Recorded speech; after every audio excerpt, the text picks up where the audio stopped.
Bismillahirrahmanirrahim. Assalamualaikum warahmatullahi wabarakatuh. Selamat siang. Apa kabar semuanya? Alhamdulillah, pada kesempatan hari ini kita akan melanjutkan perkuliahan kita untuk mata kuliah Manajemen Koperasi Jasa Keuangan Syariah dan Retail. Nah, pada kesempatan kali ini saya akan membawakan materi tentang produk dan jasa pada koperasi jasa keuangan syariah. Di mana pada sebelumnya materinya adalah tentang struktur organisasi di koperasi jasa keuangan syariah. Sebelum perkuliahan dimulai, kita absensi dulu ya. Aisy Nurul Fikriyatul Fatonah, Fitrah Ramadan, Iva Afifah, Ismatul Maula, Muhammad Aidil Rizki, Muhammad Rizki Al-Ghifari, Mutiara Az-Zahra, Nisa Nur Fitria, Nur Jihan, Nurul Fadilah, Risma Maidelia, Rizki Fadlullah, Salsa, dan Yulianti. Oke, terima kasih. Sebelum materi perkuliahan hari ini saya sampaikan, saya mau mereview dulu materi perkuliahan minggu lalu, di mana membahas tentang struktur organisasi di koperasi jasa keuangan syariah. Apakah masih ingat? Masih. Baiklah, apakah ada yang bisa menjelaskan ya sebagian dari materi kita minggu lalu? Saya, Pak. Oke, silakan. Baik, bismillahirrahmanirrahim. Perkenalkan, saya Fitrah Ramadan. Kemarin tentang struktur organisasi koperasi jasa keuangan syariah. Yang pertama itu ada rapat anggota, yang kedua ada DPS atau Dewan Pengawas Syariah, yang ketiga ada pengurus yaitu ketua, sekretaris bendahara, yang keempat ada pengelola yaitu berupa manajer, customer service dan talent. Dan yang terakhir itu ada anggota. Oke, terima kasih. Ya.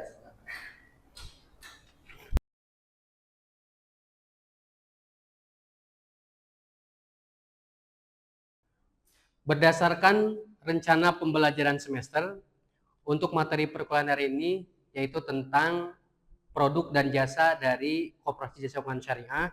Tujuan pembelajarannya adalah yang pertama, mahasiswa dapat menyebutkan jenis-jenis produk simpanan dan pembiayaan syariah. Yang kedua, mahasiswa dapat menjelaskan prinsip akad syariah pada setiap produk, ya. Dan berikutnya adalah mahasiswa dapat mengklasifikasikan produk sesuai dengan jenis akad dan dapat menganalisis studi kasus produk keuangan jasa keuangan syariah dalam konteks nyata, ya.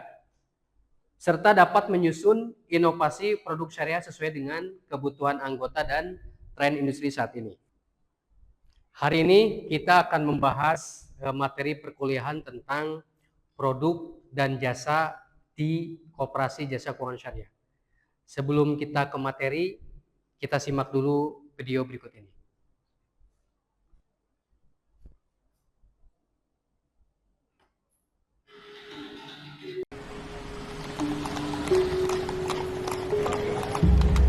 DMT Beringharjo didirikan tanggal 31 Desember tahun 94.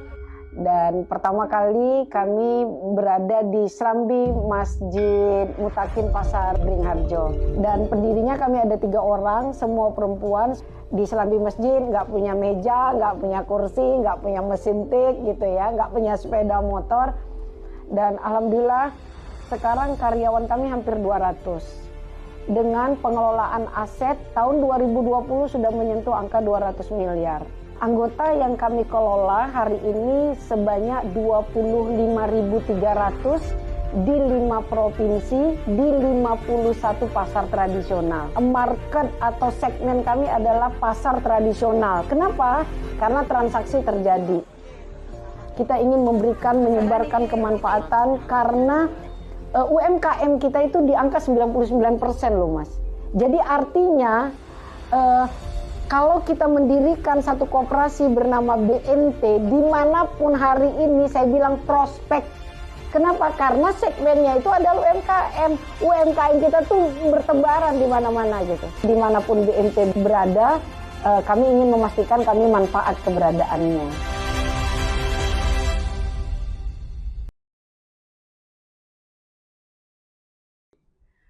Berdasarkan video tersebut, apa yang kalian pikirkan? Bagaimana kaitannya antara video tersebut dengan materi perkuliahan hari ini? Menurut saya, ya video yang tadi saya lihat kaitannya dengan perkuliahan pada siang hari ini, yaitu mengangkat salah satu HJKS atau BMT, yaitu BMT Bringharjo yang ada di Yogyakarta. Oke, terima kasih. Baiklah, kita langsung saja ke materi hari ini tentang produk dan jasa di Koperasi Jasa Keuangan Syariah atau KJKS. Berdasarkan slide ini ditulis Koperasi Simpan Pinjam Pembiayaan Syariah atau KSPPS.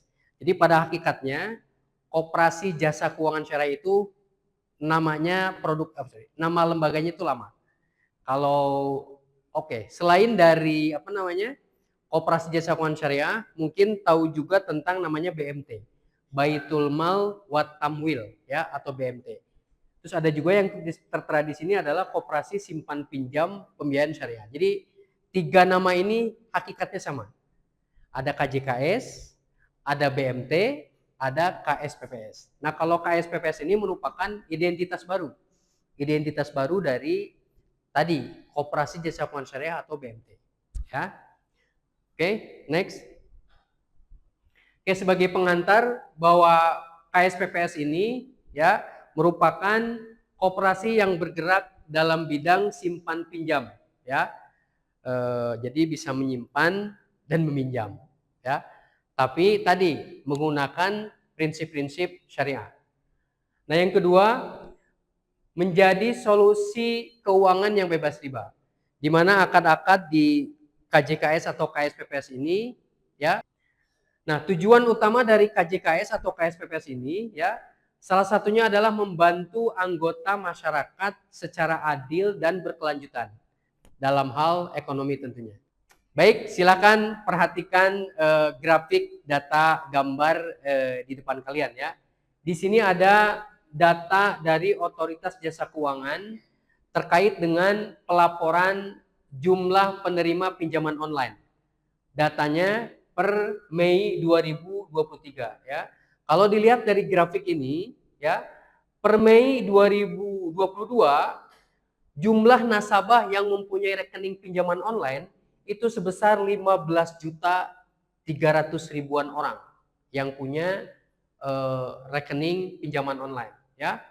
Per Februari 2023 datanya meningkat menjadi 20.800.000 sekian rekening pinjaman online ya. Dari sisi outstanding nilai rupiahnya pinjaman online ini terbaru per Mei 2023 outstandingnya sebesar 51,46 triliun rupiah ya.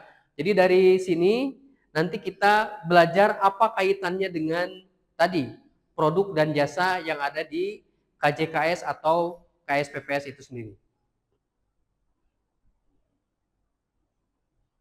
Next.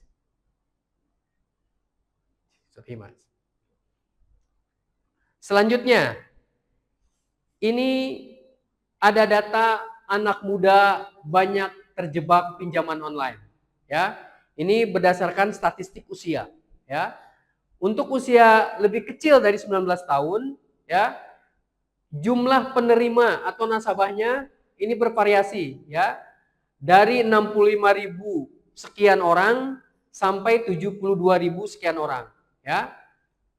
Jumlah pinjamannya dari mulai 164 miliar ya sampai dengan 168 miliar. Ini nasabah di bawah usia 19 tahun.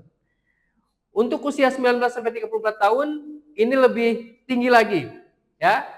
Datanya sampai 10 juta, ulangi, 10.900.014 orang ya, dengan total pinjaman yang cair 26,8 triliun Untuk usia 35 sampai 54 tahun, ya ini lebih kecil dari range usia 19 sampai 34 tahun, ini sebesar 17,98 triliun atau 6,4 juta nasabah, ya. Nah, sedangkan nasabah yang umurnya di atas 54 tahun yang menjadi nasabah pinjol, ya, ini kurang lebih ada 686 sekian orang, ya. Di mana total outstanding yang dikeluarkan adalah 1,99 triliun rupiah. Ya, ini ada grafik, ini untuk yang abu-abu per April, ya. Sorry, untuk biru tua ya per April, untuk biru muda per Mei, dan hijau ini per Juni. Bisa dilihat. Ini sebagai bukti bahwa nasabah dari pinjaman online ini tinggi seperti itu. Nah, adapun karakteristik dari produk dan jasa KSPPS, ya. Jadi KSPPS ini atau KJKS ini bisa menjadi solusi, ya. Kalau kita lihat tadi pengantar bahwa salah satu tujuan dari KSPPS ini menjadi solusi keuangan bebas riba, ya. Jadi kalau kita melihat tadi dari berdasarkan data-data yang tadi saya tampilkan, ya, kalau ada yang bertanya apa kaitannya dengan KJKS atau KSPPS, ya. Nah, berdasarkan tujuan dari KJKS atau KSPPS sendiri adalah menjadi solusi keuangan bebas riba, ya. Jadi KSPPS atau KJKS ini bisa menjadi solusi bagi masyarakat Indonesia yang membutuhkan dana tetapi ingin bebas dari riba, ya. Jadi tidak perlu lagi melakukan pinjaman online kepada lembaga-lembaga yang konvensional, ya. KSPPS atau KJKS ini bisa menjadi solusi agar kebutuhan masyarakat tetap terpenuhi dan tentunya bebas dari riba, seperti dengan fungsi dari KSPPS atau KJKS itu sendiri. Adapun yang menjadi landasan hukum, ya, bagi KJKS atau KSPPS itu sendiri, yang pertama Undang-Undang Nomor 25 Tahun 1992, ya, itu tentang perkoperasian. Terus yang kedua, fatwa dari Dewan Syariah Nasional Majelis Ulama Indonesia, yaitu terkait dengan akad-akad yang ada di Koperasi Jasa Keuangan Syariah atau KSPPS itu sendiri, ya. Ada juga peraturan Kementerian Koperasi dan Otoritas Jasa Keuangan, ya. Dan yang berikutnya adalah standar operasional prosedur dari KSPPS atau KJKS atau BMT itu sendiri. Untuk materi diskusinya yaitu tentang ini, perbedaan utama. Ada yang tahu nggak? Wadiah sama mudharabah apa perbedaannya? Semester 6. Kemarin yang ngelihat sempronya Jihad ini dibahas nih. Ada yang paham? Risma apa Risma? Kalau wadiah itu kan simpanan ya. Wadiah itu akad tapi tidak ada bagi hasil. Ya. Jadi kalau akadnya mudharabah itu simpanan tapi ada bagi hasilnya.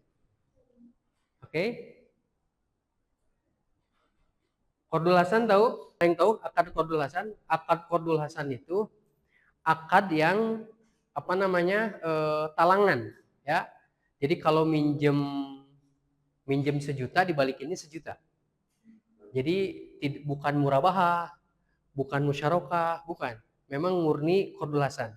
Kan kalau murabahah itu jual beli, kalau musyarakah itu kongsi, ya, pembagian porsi margin. Kalau Qardul Hasan ini ya cuma-cuma. Akadnya Qardul Hasan aja. Minjem 1 juta, bayar 1 juta. Pinjam 2 juta, bayar 2 juta. Ini namanya Qardul Hasan. Menurut yang belum tampil ya, Risma. Menurut Risma, perbedaan KSPPS dengan koperasi biasa apa perbedaannya? Setahu Risma. Koperasi jasa keuangan syariah atau koperasi simpan pinjam pembiayaan syariah, ya, ini merupakan sebagai lembaga keuangan yang menguatkan ekonomi umat, ya, dan memperkuat NKRI melalui pemberdayaan ekonomi berbasis syariah, ya. Selain itu, KJKS atau KSPPS ini membangun kemandirian ekonomi masyarakat, ya, tanpa mendiskriminalisasi suku, agama, ya, ras atau golongan. Jadi sekalipun lembaga ini berprinsip ekonomi syariah, tapi implementasi di lapangannya untuk semua kalangan, bukan hanya untuk satu agama saja. Ya. Terus tidak memaksakan syariat kepada non-muslim, ya. Justru memberikan edukasi secara persuasif dan inklusif, ya. Terus KSPPS ini, ya, atau KJKS ini menolak cara-cara penagihan yang kasar, ya, represif atau merugikan anggota, ya. Bahkan untuk penyelesaian sengketa atau permasalahan keuangannya, inti mengedepankan cara-cara musyawarah dan damai. Terus KSPPS atau KJKS ini menyesuaikan model pelayanan, ya, dan produk dengan kondisi sosial budaya lokal, ya, selama tidak bertentangan dengan prinsip-prinsip ekonomi syariah. Nah, itu moderasi beragamanya. Terus terakhir penutup. Baiklah, sebelum kita mengakhiri perkuliahan kita hari ini, saya mau bertanya dulu kepada kalian, hal apa yang kalian temukan, ya, terkait dengan materi hari ini? Silakan, ada yang bisa menjawab? Saya, Pak. Oke, yang saya tangkap dari materi siang kali ini yaitu tentang produk dan jasa keuangan syariah, di mana produk dan jasa keuangan syariah itu telah sesuai dengan prinsip ekonomi syariah atau prinsip-prinsip syariah dan telah disebutkan di Fatwa DSN MUI. Baik, terima kasih Isma. Memang betul salah satu kesimpulan dari materi kita hari ini, bahwa untuk produk dan jasa yang ada di Koperasi Jasa Keuangan Syariah atau Koperasi Simpan Pinjam Pembiayaan Syariah, ya, ini produk dan jasanya sudah sesuai dengan prinsip-prinsip ekonomi Islam, ya. Hal ini bisa dibuktikan dengan adanya fatwa dari Dewan Syariah Nasional Majelis Ulama Indonesia atau bisa dikenal dengan DSN MUI. Oke, demikian perkuliahan kita hari ini. Untuk minggu depan materi kita lanjut pertemuan ke-6 dengan materi strategi dari manajemen retail. Terima kasih atas kehadiran kalian dan antusiasnya. Kita tutup alhamdulillah dan saya tutup dengan Assalamualaikum warahmatullahi wabarakatuh. Waalaikumsalam warahmatullahi wabarakatuh. Baiklah, kita lanjutkan sesi perkuliahan hari ini dengan diskusi, ya. Saya minta yang bisa menjawab pertanyaan dari saya silakan angkat tangan. Oke. Pertanyaannya adalah, apa perbedaan koperasi simpan pinjam pembiayaan syariah, ya, atau koperasi jasa keuangan syariah dengan koperasi simpan pinjam konvensional? Silakan, ada yang bisa menjawab? Pak. Silakan. Perbedaan antara KSPPS dengan koperasi konvensional yaitu dilihat dari prinsipnya. Kalau KSPPS itu menggunakan prinsip sesuai dengan ekonomi syariah, yang mana prinsipnya yaitu terhindar dari riba. Sedangkan kalau misalkan koperasi konvensional itu masih ada riba di dalamnya. Oke, terima kasih, ya. Konvensional itu kalau di KSPPS adanya Dewan Pengawas Syariah, sedangkan di koperasi simpan pinjam konvensional itu tidak ada Dewan Pengawas Syariahnya. Oke, terima kasih. Yang disampaikan jawaban oleh kedua teman kalian ini sudah tepat, ya, bahwa salah satu perbedaan yang mendasar antara koperasi simpan pinjam pembiayaan syariah atau KSPPS atau KJKS dengan koperasi simpan pinjam konvensional itu yang pertama tadi, ya, bebas riba, gharar maisir, ya.